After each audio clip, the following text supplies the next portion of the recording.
So today I took part in everyone's favorite pastime.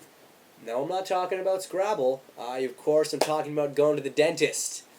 Who doesn't love a good trip to the dentist? I know I do. So I'm sat in the chair, right, and the dental hygienist or whatever she's working away, and she's got the little metal picky thing.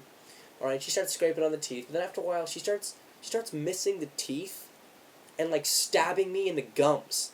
She does like a stab and it hurts, and then but then it's not just a stab, it's like a stab and pull down. It's a stab and pull, so it rips part of the gums clean out of my mouth. And so I'm sitting there, and I don't like the dentist on the best of days. And this was a particularly painful visit, and I've got a relatively high tolerance for pain, but I'm sitting there and I'm like tensed up and flinching, and I'm blatantly a little bit of discomfort. Alright?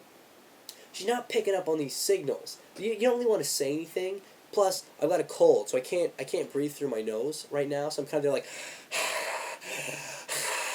and she's like, "Is everything okay, James?" I'm like, everything's good. Keep going. Look at that. So I don't say anything because why? And then so she finishes all that with the stabbing and the ripping and the pain, and I'm thinking, thank God that is over. But then she decides to do the flossing.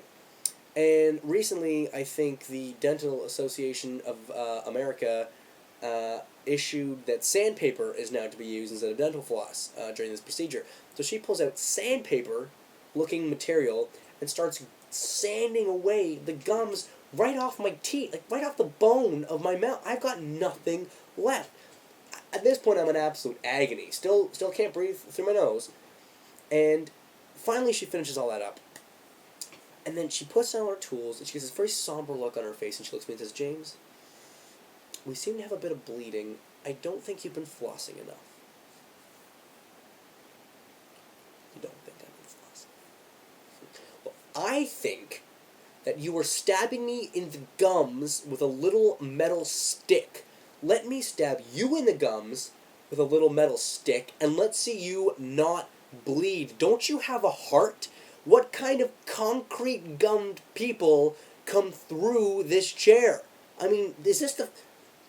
I don't know. And then like people say that being a dentist is one of the worst professions because it's got like one of the highest suicide rates of any profession. And this I cannot figure out because from what I see as your average dental person, this is kind of like a dentist job.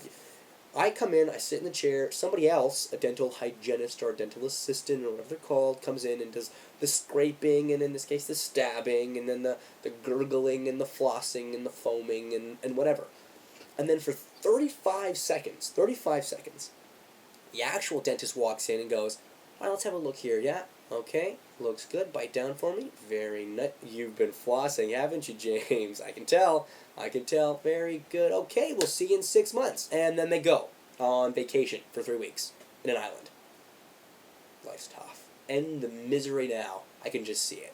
But I've never been a dentist. Maybe there's something more to it than that. I don't know. From where I'm sitting, which is not the most comfortable chair in the place, it doesn't look like that tough a gig. But that's just me.